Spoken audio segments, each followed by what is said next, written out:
So welcome to our service this morning. There's a man in America. He keeps a 6-foot-long rattlesnake as a pet.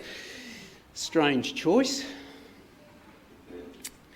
He tells the story of how he lost his index finger. One day he took that snake into the living room and he released it just to tease his wife.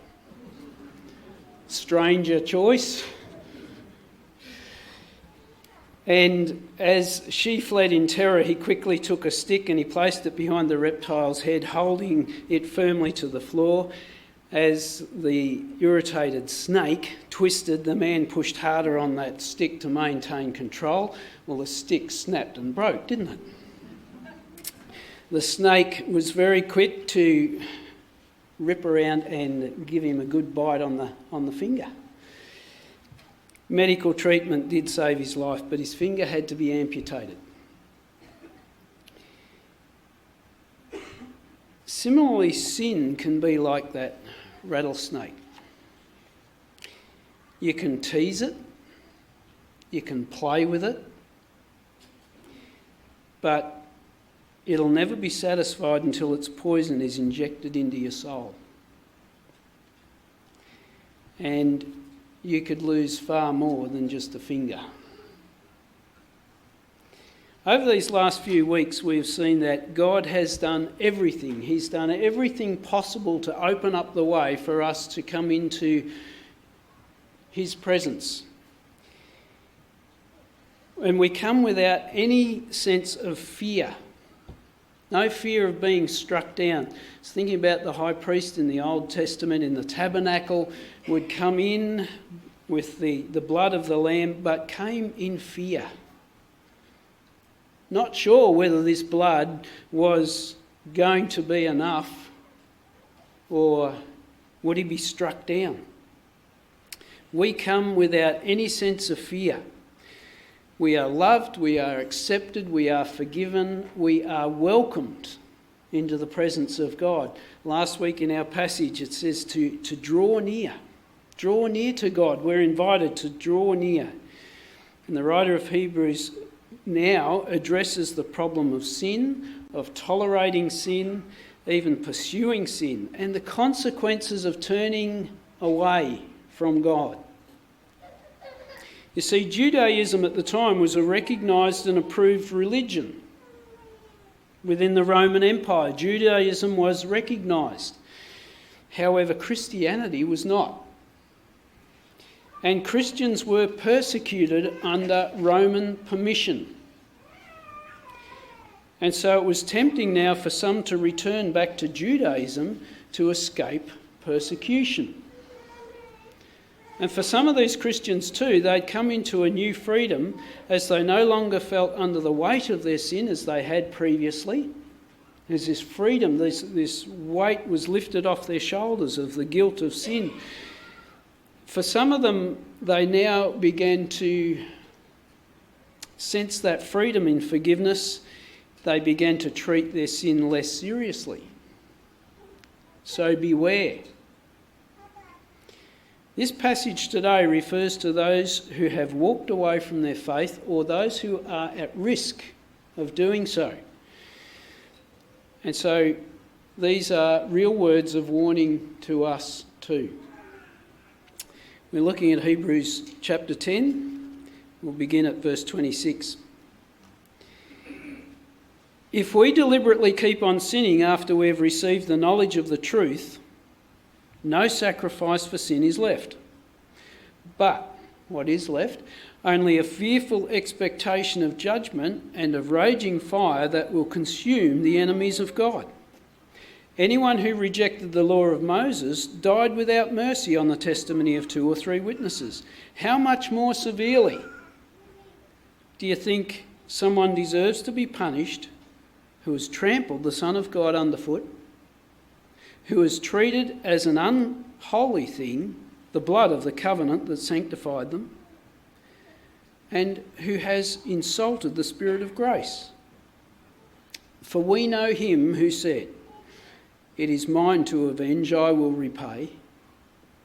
And again, the Lord will judge his people. It's a dreadful thing to fall into the hands of the living God.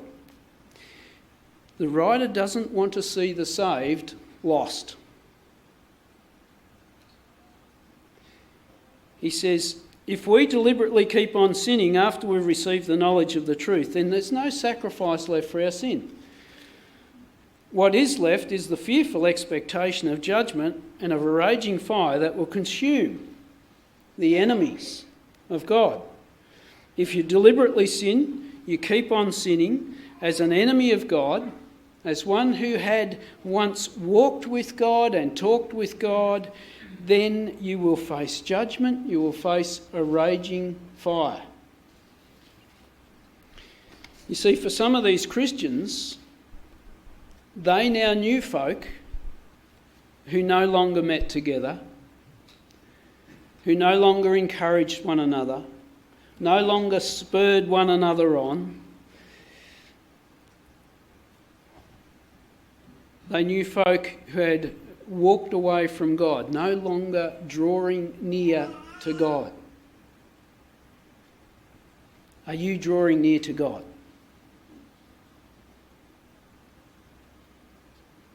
As we asked last week, what does your relationship with God look like? Are you drawing near to God? Are you giving also deliberate thought to other Christians and how to encourage them, how to spur them on? Deliberate thought. For some of these folk, the pendulum had swung too far the other way. They were no longer concerned about their sin, the consequences of sin. However, sin still does have consequences. Unaddressed and tolerated sin can lead to a loss of faith in God.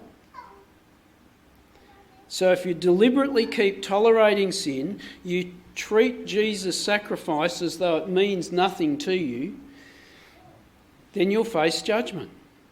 And for the enemies of God, there will ultimately be a raging fire that will consume them, that continues to devour them, a place where the worm does not die, as it says elsewhere in Scripture, a place of eternal torment.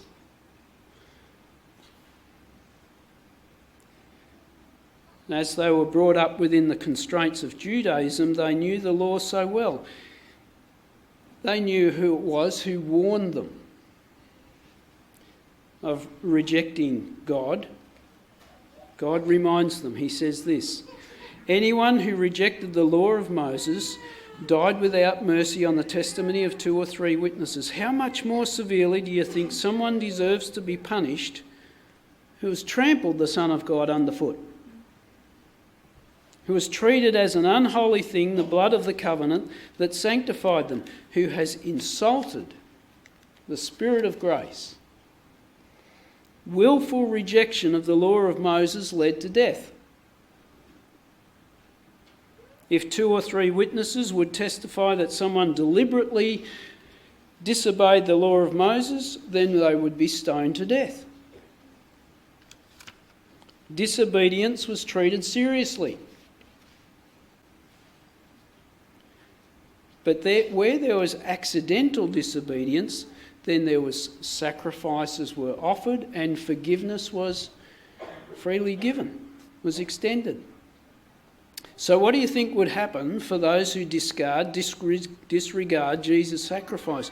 Those who once walked with him and talked with him, those who now trample him underfoot, reject his blood as cleansing and removing their sin. They've insulted the Spirit of God. Who has called them into faith. They've insulted the grace of the Father, which was so mercifully extended to them. They've turned away, they've rejected Christ, they've pursued the passing pleasures of this life instead. So what do you think will be the result of deliberate rejection, deliberate disobedience? If willfully rejecting the law of the Old Testament ended in death, then how much more severe will be the punishment of those who willfully reject Jesus? So it's serious. They'll face judgment, they'll face the raging fires of destruction. They're no longer called friends of God, enemies of God. And the people would have recalled the words of the Old Testament. They knew that it was God who had declared, "It is mine to avenge, I will repay." And again, the Lord will judge his people. And so the writer concludes it's a dreadful thing to fall into the hands of the living God. His warning then to them, if you're thinking of turning back to Judaism, then think again. Think again. Don't reject Jesus. Don't turn your back on him. Don't lose your faith. Don't keep tolerating sin. Don't keep justifying sin. Don't allow that for you to become insensitive to the prompting of the Holy Spirit. Don't become a victim of the slow fade.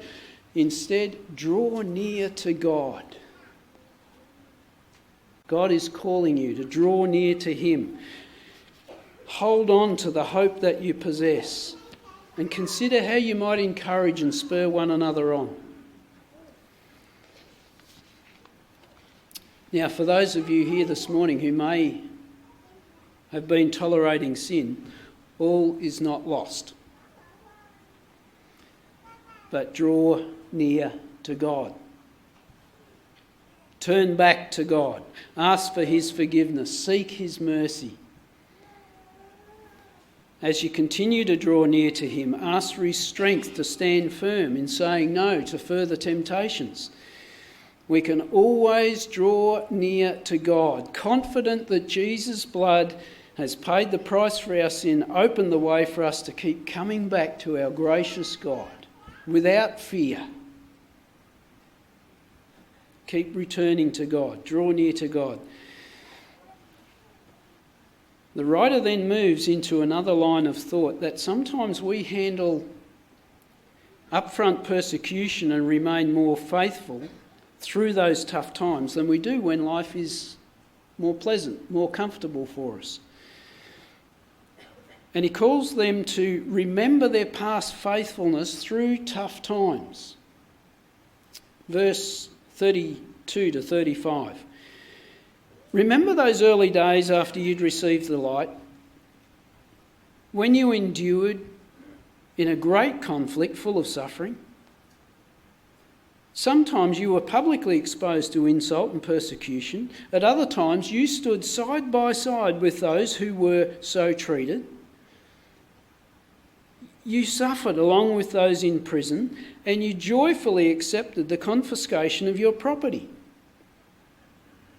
because you knew that you yourselves had better and lasting possessions. So don't throw away your confidence. It will be richly rewarded. Don't throw away your confidence in God. These were difficult days when Christians were facing persecution, both from Rome and for those who were really zealous about Judaism, those who were still in Judaism and wanting them to come back. You remember Saul as he made it his purpose to track down new believers in Jesus and have them thrown into jail. This is also a time when it was sanctioned by Rome that Christians could be persecuted under law. They could be whipped, beaten, flogged, put in jail, even fed to the lions in the Colosseum for some of them. And the property of Christians was to be confiscated.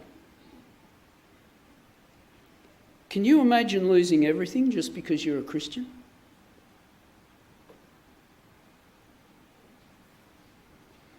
They endured great conflict full of suffering.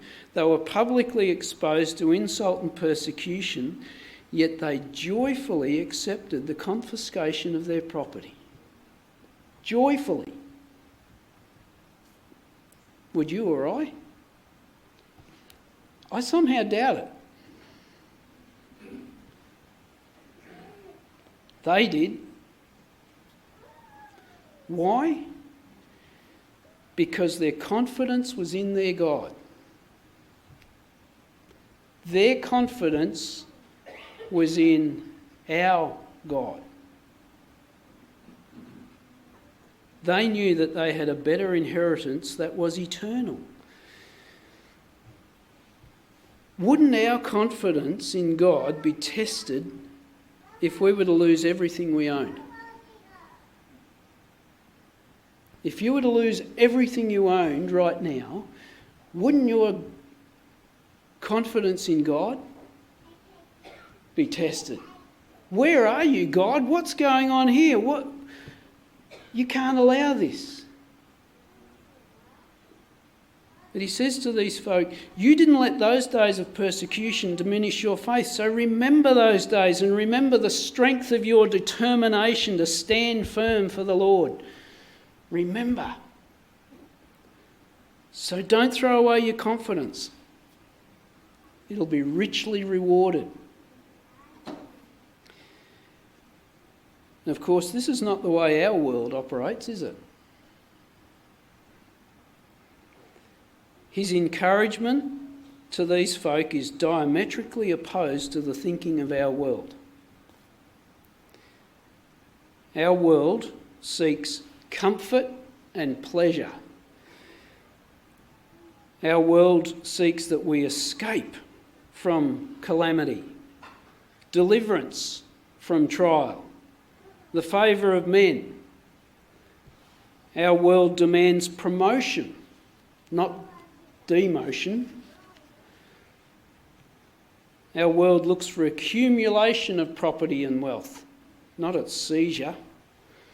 Victory, never defeat. And this kind of thinking creeps into the hopes and the expectations of us as Christians. It infiltrates the way we think, the way we look at life. We don't expect to suffer. We don't expect to be ridiculed. We don't expect to have our possessions seized. And if it were to occur, we would demand justice. And we would take our fight to a current affair, if nowhere else.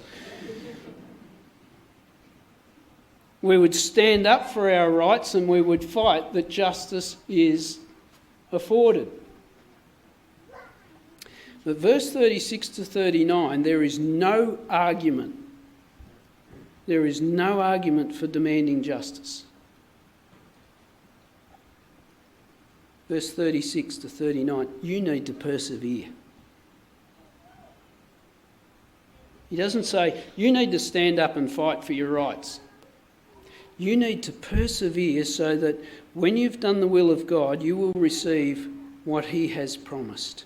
For in just a little while, he who is coming will come and will not delay. And by my righteous ones, but my righteous ones will live by faith. And I take no pleasure in the one who shrinks back. But we don't belong to those who shrink back and are destroyed, but to those who have faith and are saved.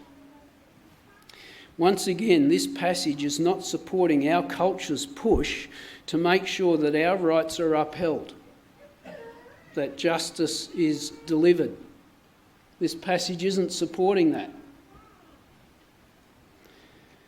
That's not the writer's concern, but rather that they endure the suffering. Keep enduring the suffering, persevere through. The writer is actually quoting from Habakkuk chapter 2. And Habakkuk at this point saw the armies of Babylon sweeping down from the north, and vulnerable Israel lay in its wake. And he says, you need to persevere just as you did through your days of suffering and persecution. He's calling God's people to stand firm in their faith, even though the whole world seems to be turning upside down and inside out for them. He says that although destruction is coming, just as it was for Habakkuk, he saw Babylon coming. In just a little while, he who is coming will come and will not delay. But My righteous ones will live by faith. In the midst of that persecution and suffering. Now, if the readers of this book of Hebrews lived to see the awful war that took place between the Jews and Rome in between AD 66 and 70, when Jerusalem was destroyed and the temple, not one stone was left standing on another. Their revered temple was utterly destroyed. I think they would have well said, now that's what he was talking about. That's what he meant. Destruction is coming, and in fact it has come. But he also said the righteous will live by faith. The righteous will live by faith, and that the Lord is not pleased with those who shrink back. So let's keep our eyes on the bigger picture. Let's keep our eyes on the eternal reward. And as we look at our world today, a world of chaos and a world of destruction, it's probably no worse than it has been right throughout history. But as we look at our world, a world of chaos and hopelessness, we too may think that we're heading for tough days. We'll persevere. Let's hear these words of warning and words of assurance. God does not take pleasure in the one who shrinks back, but the faithful will be saved. The righteous do live by faith. And in a little while, we also know that Jesus will return. At some point, it was 2,000 years ago that the writer of Hebrews said that in a little while Jesus will return. 2,000 years ago. So remain faithful. Remain faithful and you will be saved. I wonder, can you join your voice with the writer as he says in verse 39 in these words? If we remain steadfast in our faith in the Lord, then we have nothing to fear, for we are saved. We have nothing to fear. We are saved by faith and we're called to live by faith. And the writer of Hebrews goes on now into chapter 11 to talk just about that. He's saying we've been saved by faith, now live by faith. And he gives example after example after example. They lived by faith in tough days. So Christians, church, be encouraged, but also be warned. Don't reject God. Don't turn your back on Jesus. As Jesus said in Matthew 24, the one who endures to the end will be saved. Not might be, but will be saved. And to those of you who may not have accepted God's love and forgiveness, acknowledging Jesus, that Jesus' blood has paid the price for your sin, then you must be warned, if you've not done that, that you are rejecting God. And there will be consequences. So please don't delay in becoming a Christ follower. And let's remain faithful. We're going to draw our service to a close as we stand and sing the song, Lord, I need you. And don't we do just that? We need the Lord all day, every day. Let's stand and acknowledge that. And you might wish to just make that a recommitment or a commitment to the Lord that I'm going to remain faithful to you because of who you are and what you've done for me.